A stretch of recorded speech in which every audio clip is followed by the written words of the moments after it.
네, 반갑습니다. 한 주간 잘 지내셨나요? 이제 우리 오늘 하워스의 교회 내용 두 번째 파트, 우리 이제 같이 하워스 리포트로 치자면은 두 번째 파트인데요. 두 번째 컨텐츠로 볼 수 있을 텐데, 첫 번째 내러티브에 주목하라 우리가 같이 봤었고, 예수 내러티브가 사회윤리다라는 이 파트 1의 두 번째 장을 같이 보려고 합니다. 예수 내러티브가 사회윤리다, 이 말을 우리가 같이 볼 텐데, 일단 예수 내러티브가 사회윤리다라는 말을 쉽게 풀어보자면 어떠한 말이냐면, 예수님에 관한 이야기 있잖아요. 그러니까 예수님 말씀, 성경에 나온, 우리가 특별히 이제 복음서에 나오고 있는 예수님에 관한 그 이야기, 예수님 말씀이 우리가 살아가는 방식이다라는 그 말이에요. 쉽게 얘기를 하면. 이제 이 말이 근데 우리에게 굉장히 도전적으로 다가오는 이유는 뭐냐면, 우리는 예수님을 보통 신앙의 대상으로 봅니다. 예수님을 신앙의 대상으로 봐요. 신앙의 대상으로 본다는 것은 예수님을 우리가 숭배하는 데 익숙하다는 거예요. 숭배. 예수님을 경배하고 찬송하는 데는 익숙하지만 예수님의 말씀대로 사는 데에는 익숙하지가 않아요. 그걸 어떻게든 합리화하고 그러니까 어떤 일이 발생하냐면 교회 생활과 신앙생활과 사회생활이 분리가 되죠. 신앙생활과 사회생활이 분리가 되는 겁니다. 그런데 이 예수 내러티브가 사회윤리다라는 이 말은 뭐냐면, 이 말이 함축하고 있는 바는 신앙생활과 사회생활은 따로 없다는 거예요. 신앙생활이라는 것은 신앙이 생활이다라는 면에서 신앙생활이라는 겁니다. 신앙생활이라는 말을 쓸 때는 신앙생활 따로 있고 사회생활 따로 있다는 얘기가 아니에요. 그게 바로 하워스의 이야기입니다. 하워스가 말하는 예수 내러티브가 사회윤리다라는 것은 예수님께서 우리에게 보여주신 삶, 그분에 관한 말씀, 성경, 그것은 곧 우리의 삶에서 실현되어야 하는 내용들이다라는 것이 바로 예수 내러티브가 사회윤리다라는 말입니다. 이 말을 갖고 우리가 이제 이 뒤부터 읽어가면서 함께 나눠보도록 할 텐데요. 여기서 하워스가 말하고자 하는 것이 무엇일까? 그 내용이 이제 여기에 나옵니다. 84페이지. 84페이지에 문단이 시작되는 부분. 우리는 위대한 기독론의 공식들을 만들어낸 논쟁들의 핵심에 사회적 질문들이 있었다는 사실을 자주 망각하곤 한다. 그 결과 예수에 대한 신앙들을 공식들로 환원시켜버리고 말았다.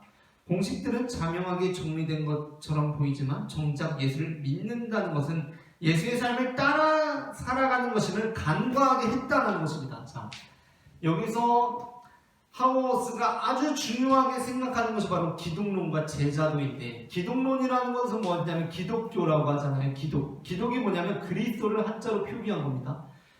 기도에서 기도가 아니에요. 저 어렸을 때 그런 줄 알았는데, 근데 왜 기도 대 기독이지? 그걸 이제 제가 해결하지 못해서 알아보다 보니까, 기독교라는 것은 기도에서 기독교가 아니라 그리스도를 한자로 표기할 때 기독이에요. 기독. 그래서 기독교고, 기독론이라는 건 바로 그리스도론입니다. 그리스도론이라는 것은 뭐냐면, 예수님께서는 참 인간으로 이 땅에 오셨잖아요. 예수님은 참 인간으로 이 땅에 오셨는데, 유대교 신앙에 의하면 하나님은 몇 분이시죠? 한 분이십니다. 한 분.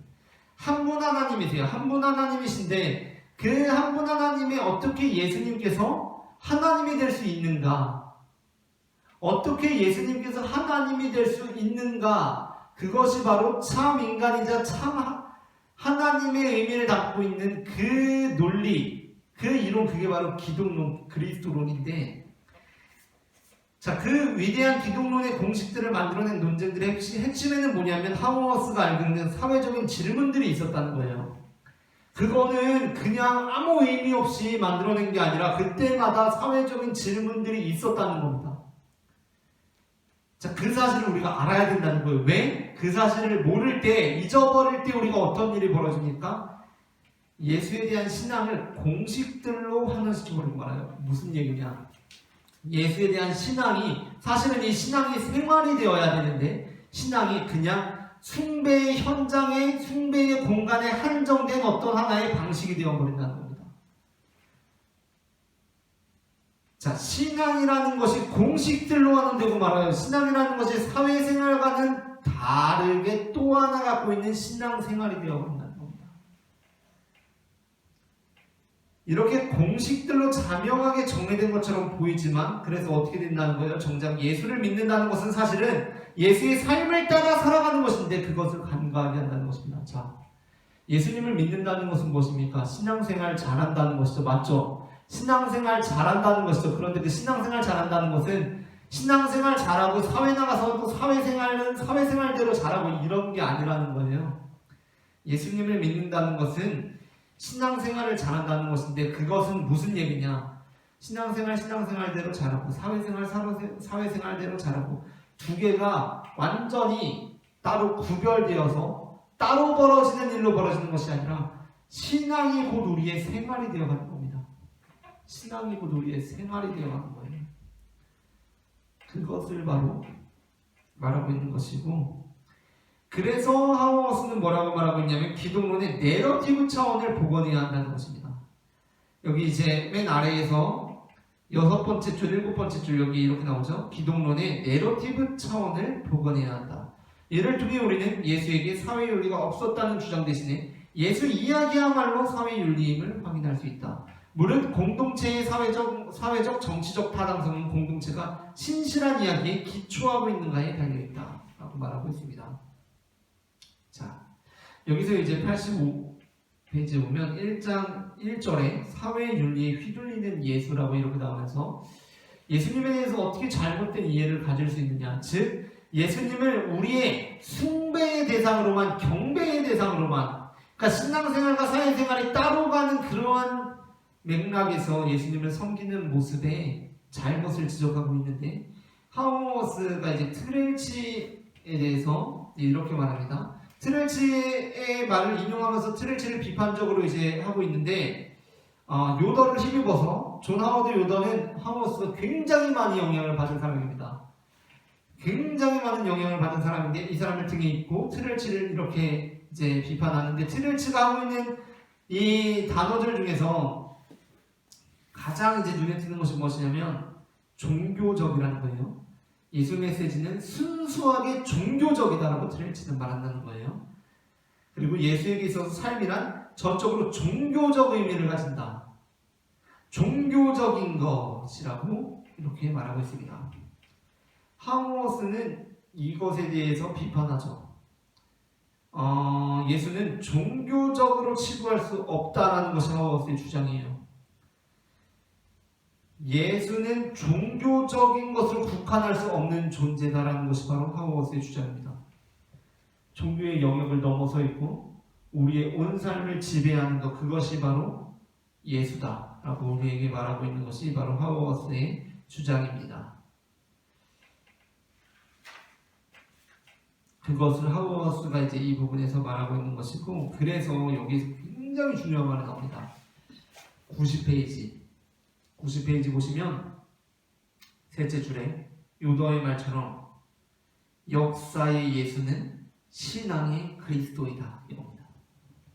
역사의 예수는 신앙의 그리스도이다. 이제 여기에서 우리가 보게 되면 다음 절에서도 나오지만 하우어스가 비판을 하고 있는 것은 뭐냐면 자유주의예요. 자유주의. 신학적 자유주의. 자유주의에 대해서 하우어스는 비판적인 시각을 갖고 있는데 저 역시도 굉장히 공감을 하면서 읽었던 부분입니다. 하우어스 뭐라고 말하냐면 자유주의에서 행하는 일이 있어요. 성경을 이렇게 보면서 자유주의에서 행하는 일이 무엇이냐면, 물론 자유주의에서 우리가 취해야 할 것들이 있습니다. 하우어스가 위대한 지점은 바로 그 부분이죠. 이제 신정통주의에서 자유주의의 시대로 넘어갔다가 이제 거기에서 하우어스가 자유주의에 대해서 비판을 하는데, 하우어스는 신정통주의에서 이 자유주의를 비판하는 것이 아니라 하우어스는 그것과는 다른 후기 자유, 이제 이걸 이제 뭐 그렇게 명시하진 않지만 이제 저희가 신학적 담론에서 이야기할 때 그렇습니다. 후기 자유주의적인 입장에서 자유주의를 비판하는 거예요. 그래서 이제 저 역시도 동일한 입장인데 자유주의에 대한 비판적인 시각을 갖고 있는데 그것이 신정통주의적인 입장에서 그렇게 하는 것이 아니라 이제 또 다른 맥락에서 후기 자유주의적인 맥락에서 그것을 비판적으로 바라보는 겁니다.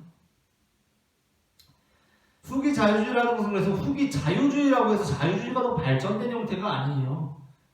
자유주의는 어떻게 보면 정반대에 있는 겁니다. 정반대.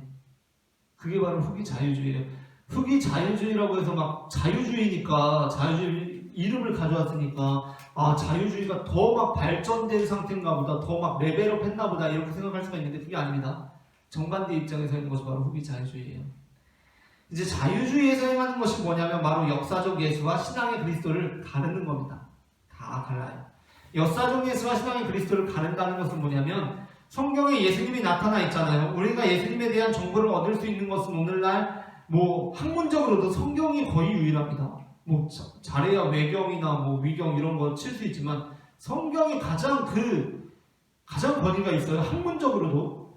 그래서 이제 성경에 대해서 하는데 자유주의에서 어떻게 하냐면 역사적 예수와 신앙의 그리스도를 가릅니다. 뭐냐면 성경은 굉장히 권위 있는 자료이지만 이거는 역사 그대로를 담고 있기보다는 그 후대의 전승들에 의해서 첨가된 것들이 많다는 거예요. 뭐냐면 신앙에 의해서 믿는 자들에 의해서 덧칠이 된 거죠.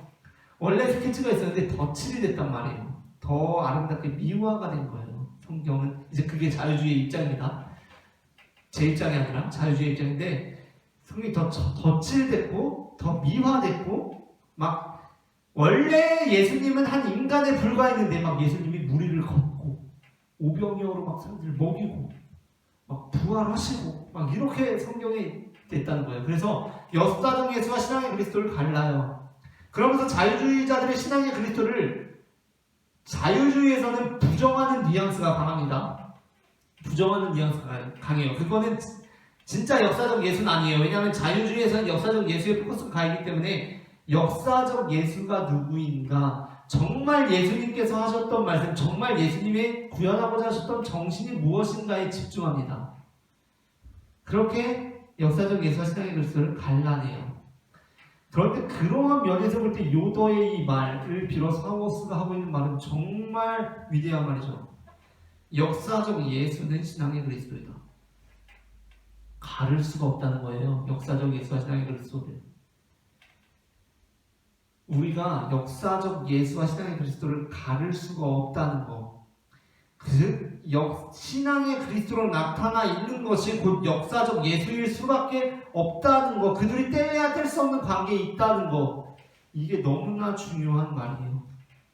자, 그러면서 이제 1장 2절에 보면 예수 이야기가 사회윤리이다 이렇게 나아가고 있습니다.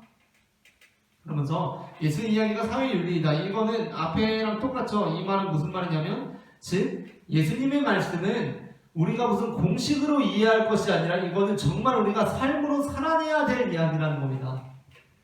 그냥 2000년 전에 그때 그랬구나, 그랬구나, 나는 예수님 열심히 찬송하고 기도하면 나는 죽어서 천국 갈 수 있겠지?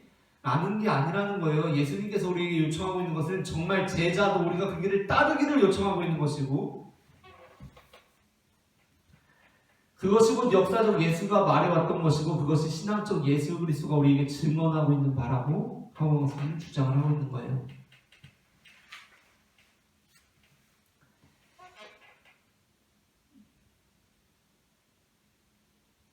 (94페이지의) 마지막에서 7번째 줄, 그러니까 마지막 문단이 시작되는 것입니다.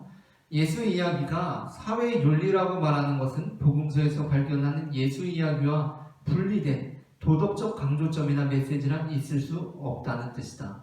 예수가 곧 그리스도이시기 때문에 그리스도의 형상이 별도로 존재하는 것은 아니다 라고 말합니다. 자유주의 입장에서는 어떨까요? 역사적 예수와 신앙의 그리스도는 따로 떨어져 있습니다. 그러니까 그리스도의 형상이 따로 존재해요. 그리스도는 예수도 그리스도지만 그리스도는 다른 가능성도 가지고 있었다는 것이 바로 자유주의의 주장이거든요. 그리스도는 다른 가능성도 가지고 있었다. 그래서 바로 존 캅의 그리스도 중심적 다원주의가 나오는 거예요. 그리스도 중심적 다원주의. 그리스도 중심적 다원주의는 뭐냐? 그리스도라는 것은 예수도 그리스도일 수 있지만 다른 것들도 그리스도일 수 있다라는 것이 바로 존 캅의 그리스도 중심적 다원주의예요. 그것이 바로 자유주의 안에서 나온 그 사고입니다. 왜? 예수와 그리스도는 별도로 존재하기 때문이에요. 그러나 하워스는 어떻게 주장하는가? 예수가 곧 그리스도예요. 예수가 곧 그리스도이고 그리스도의 형상이 별도로 존재하지 않는 것입니다. 자, 이렇게 이제 말을 하고 있고, 그러면서 두 번째로 이제 넘어와서 제가 계속해서 이 장, 절 구분을 좀 헷갈리고 있는데 이걸 이제 여러분 양해하시고 들어주시길 바랍니다. 우리가 지금 2장에 예수 내러티브가 사회 윤리이다를 했는데 또 이제 두 번이에요. 2번 예수 오토바실레이아라고 이렇게 하고 있습니다. 이 오토바실레이아라는 게 뭐냐? 오토바실레이아라는 게 뭐냐? 이제 이 뒤에 나오는데, 자, 여기 97페이지에 이제 예수 오토바실레이아하고 아래줄에 예수를 배우는 유일한 길은 복음서가 말하는 이야기, 그리고 그 이야기대로 살았던 사람들대로 구현된 예수 이야기를 실천하는 것, 바로 그것이다 라고 말합니다. 2000년 전에 우리와 전혀 다른 사회 문화 안에서 이루어진 일을 어떻게 우리가 실천할 수 있는가? 그 질문을 하기보다는 하워스는 바로 그 실천하는 것, 그것을 통해서 우리는 예수를 배울 수 있다라고 말합니다. 바실레이아라는 것은 어떤 통치를 말하는데 99페이지에 보게 되면 하나님 맨 윗째 줄에 하나님 나라의 시기를 둘러싼 모호성과 우리로서는 그 나라를 만들 수 없다는 점 때문에 하나님의 나라 개념을 정의로운 사회 혹은 이상적인 사회의 조건에 대한 성찰에 적용해서는 안 된다는 뜻이 아니다. 하나님 나라가 윤리적 이상일 수 없는 이유는 성경이 하나님 나라를 그 선포자와 분리하지 않는다는 사실에 있다. 예수 자신이 하나님 나라의 설립자이다 라고 이렇게 말하고 있습니다. 그러니까 예수님께서 이 땅 가운데 하나님의 나라를 실현하시고 하나님의 통치를 이루시는 분이시기 때문에 우리는 그 예수님을 통해서만 하나님의 나라에 들어갈 수 있고 이룰 수 있다는 거예요. 자, 이제 100페이지에 보시면 중간에 인용해 놓은 구절이 있는데 여기에서 이렇게 말합니다. 인용해 놓은 구절의 셋째 줄, 비유를 사용한 것은 비유 아닌 것으로 말씀하는 것보다 훨씬 좋은 설명이라 생각했기 때문인 것처럼, 여기서 이제 비유에 관해서는 특별히 이제 언급하고 싶은 것이 있는데 뭐냐면, 예수님께서 성경에서 비유로 말씀하십니다. 가르침을 비유로 주세요. 그런데 마태복음이 아닌 다른 복음서들을 보면 거기에서 예수님께서 너희가 귀로는 들어도 깨닫지 못하게 하려고, 눈으로 보아도 보지 못하게 하려고 비유로 말한다라고 그렇게 말씀하세요. 그러니까 마태복음이 아닌 다른 복음서들에 오히려 이제 그 근거를 준다면 예수님께서 비유로 말씀하시는 이유는 뭐냐면 깨닫지 못하게 하기 위해서예요. 깨닫지 못하게 하기 위해서. 왜 깨닫지 못하게 하기 위해서 비유로 말씀하시지? 라는 생각이 들 수도 있지만 이렇게 이해를 할 수 있어요. 우리나라도 예전에 일제 식민 지배를 받을 때 그 어떤 독립 정신을 구현한 문학들이 있습니다. 그쵸? 시, 수필, 뭐 소설 이런 것들 있잖아요. 거기에서 드러내놓고 이 사람들이 그걸 다 말할 수는 없어요. 그쵸? 지금이 일제 식민 통치 잘못했다, 잘못되었다, 우리 독립해야 된다, 이거를 드러내놓고 말하지 못합니다. 다 상징적이고 은유적으로 다 표현을 바꿔서 시로, 수필로, 소설로, 문학적으로 다 바꿔서 해요. 왜 그럴까요? 알아듣지 못하게 하려고 하는 거죠. 그러한 맥락에서 이제 그렇게 이해할 수 있겠고, 근데 마태복음에서는 어떻게 되어 있냐면, 마태복음에서는 예수님께서 비유로 말씀을 하시는 이유가 너희가 들어도 듣지 못하고 보아도 보지 못하기 때문에 내가 너희가 잘 알아듣게끔 해주려고 내가 비유로 말한다라고 그렇게 말씀을 하시거든요. 완전 다르죠. 근데 이제 하워스는 이렇게 말하는 거예요. 비유를 사용한 것은 비유 아닌 것으로 말씀하는 것보다 훨씬 좋은 설명이라 생각하기 때문인 것처럼 이 아래줄에 이러한 구절이 나옵니다. 그의 책무는 왕국에 관한 정확한 개념을 주는 것이 아니라 인간으로 하여금 그 왕국의 응답하게 하는 것이었다라는 것입니다. 이게 바로 예수님의 말씀인데, 이 예수님의 말씀, 예수님께서 선포하신 하나님 나라, 그것은 어떠한 의도와 어떠한 목적을 가지고 있었냐? 왕국에 관한 정확한 개념을 주는 것이 아니라 인간으로 하여금 그 왕국에 응답하게 하는 것이었다는 거예요. 저는 이것이 우리 설교자들에게 동일하게 적용된다고 생각합니다. 설교라는 것이 뭐냐? 우리가 만약에 모든 그리스도인들이 설교자라고 설 수 있다고 하는데 설교자가 해야 하는 것이 무엇이냐? 설교자는 정확한 개념을 주는 사람이 아닙니다.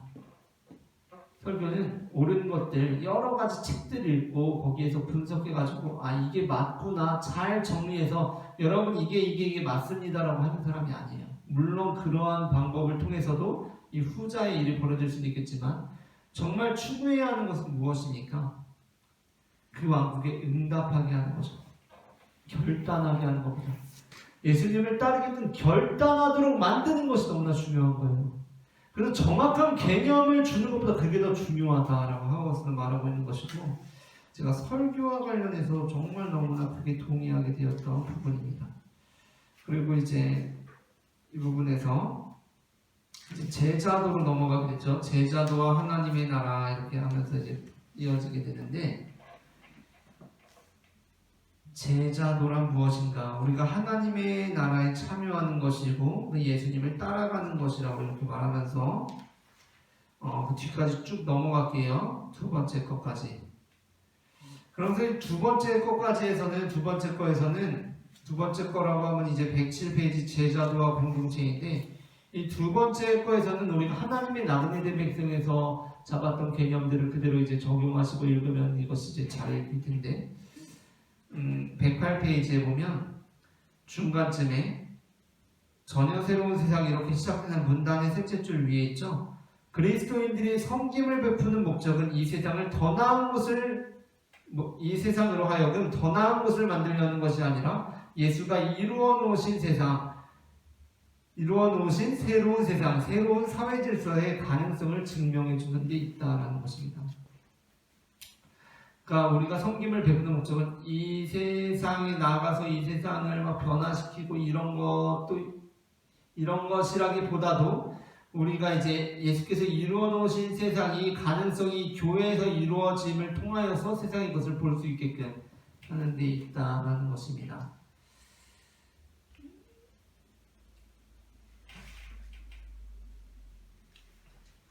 그래서 이 두 개만 읽고 지나갈게요. 그냥 이 부분 읽고 지나갔으면 좋겠는데 109페이지에 보면 다섯 번째 줄, 모든 사회가 분노와 두려움을 공유하는 것과는 대조적으로 기독교 공동체는 구성원들로 하여금 다른 사람들의 다름을 볼 때 하나님 나라의 용서하시는 특성의 표시로 인식하게 하는 이야기를 그 기초로 삼는다. 110페이지 여섯 번째 줄, 대조 모델이 없다면 세상은 생존을 위해 권력에 의존하는 자신들의 기이함을 알 수도 없고 느낄 수 없다. 교회가 존재하기에 세상은 본질적으로 진리에 기초하지 않은 정치를 이어가려는 비정상성을 지니고 있음을 깨닫게 될 것이다. 자, 이제 마지막 결론부로 세 번째 예수 교회됨의 이야기가 111페이지에 시작됐는데, 여기에서 이제 하우어스가 말하는 것이 있어요. 뭐냐면 113페이지의 둘째 줄에 결코 잊지 말아야 할 것은 예수 이야기에 여러 측면이 있다는 점이다. 우리는 예수에 관한 이야기를 하나만 가진 것이 아니라 4개나 가지고 있다. 그 이야기를 충실하게 전하고 그 이야기대로 살아가기를 배운다는 것은 사복음서에서 실제로 일어난 일들을 재현해야 한다는 뜻이 아니다. 오히려 초대 기독교인들처럼 예수의 삶에 대한 이해는 우리들 삶의 방식을 배우는 것과 불가분의 관계에 있음을 깨달아야 한다. 그 길의 다양성은 복음서들의 다양성을 보면 알 수 있다. 그리고 맨 마지막 제줄에서 위로 다섯 번째 줄, 사람들은 다양한 방식으로 예수의 제자가 된다. 나 자신도 마찬가지다. 우리가 서로를 도울 수 있다면 초대 기독교인들의 신앙이 연약함에 도전을 받았을 때처럼 서로를 돕는다면 이런 말을 할 수 있을 것 같다. 우리가 어떻게 서로 사랑하는지를 보라라고 말하고 있습니다. 그러면서 이제 하우어스가 제자들을 말하면서는 특별히 우리의 다름이라는 것, 그리고 상황적인 차이라는 것, 이거에 대해서도 조금 이제 설명을 해주고 있는데, 우리가 이 복음서를 4개를 가지고 있지 않습니까? 이게 우리가 용스터디에서도 했었지만 너무나 귀한 전통이에요, 기독교. 기독교와 성경에 너무나 귀한 전통은 복음서가 4개라는 겁니다. 4개. 이것만으로도 이 엄청난 우리 자부심을 느낄 필요가 있어요. 서로 다른데 그것이 같이 있다는 것. 그것을 통하여서 우리의 좀 자부심을 가졌으면 좋겠고, 또 그것을 통하여서 우리가 조금 다른 사람들을 만나게 되었어요. 아까도 우리가 말씀드렸지만 비유에 관해서도 정반대잖아요. 정반대. 예수님께서 비유를 말씀하시는 이유를 서로 정반대로 말하고 있다고요. 그 이유를. 근데 그거를 더 신기한 거는 뭐예요? 성경이 그냥 그대로 그냥 둘을 성경으로 담아냈다니까요. 그냥 그들을. 우리 생각에는 비유로 말씀하신 게 잘 알아듣게 하기 위함인 것 같은데, 그러니까 마태복음만 맞고 다른 건 아니고 다른 건 성경 안 돼. 이렇게 한 게 아니라니까요. 우리 생각에는 비유로 말씀하신 게 독립운동할 때 그런 것처럼 잘 알아듣지 못하게 하려고 우리끼리만 알아들으려고 한 것 같은데, 그러니까 마태복음은 아니고 이렇게 하질 않고 다를 수 있다고 그냥 인정해버린 거예요. 그리고 사랑해버린 겁니다. 그 가능성을 그냥 담아내버린 거예요. 우리 교회가, 오늘날의 교회가 그러한 제자도가 실현된다면 얼마나 아름다운 교회가 될 수 있을까 저는 생각합니다. 교회는 다 똑같은 사람들만 모여있는 곳이 아니거든요. 오히려 교회는 다 다른 사람들이 와야 돼요. 다 다른 사람들. 그래서 이곳에서 하나님의 나라가 이루어지고, 이곳에서 다 다른 사람들이 똑같은 하나님을 찬양하는 것이 얼마나 감격스러운 일인가. 그것을 경험하는 것이 교회예요. 다 다른 사람들이 똑같이 하나님의 사랑을 입었다고 찬송하는 그 소리, 감격스러운 일 아닙니까? 다 똑같은 사람들이 하나님 찬송은 무서워요. 무서워. 그 사람들이 막 그 눈에 막 무시무시한 게 보여가지고 다 다른데, 다 이해관계가 다른데 하나님을 찬양하는, 예배하는 그 일에 있어서만큼은 다 함께 손을 잡고 찬양할 수 있다. 정말 멋진 일이죠. 그것이 바로 이루어지는 것이 교회가 되어야 된다. 그리고 세상은 그 교회를, 그래서 세상으로 하여금 그 교회를 바라보게 해야 된다 라는 것이 바로 하우머스가 말하는 지점입니다. 여기까지 우리가 오늘 살펴보도록 하고요. 다음 주에는 3장, 파트 1의 3장, 성경의 내러티브 윤리를 읽어내라, 이 부분을 우리가 같이 보도록 하겠습니다. 다음 주 금요일에 다시 뵙도록 하겠습니다. 감사합니다.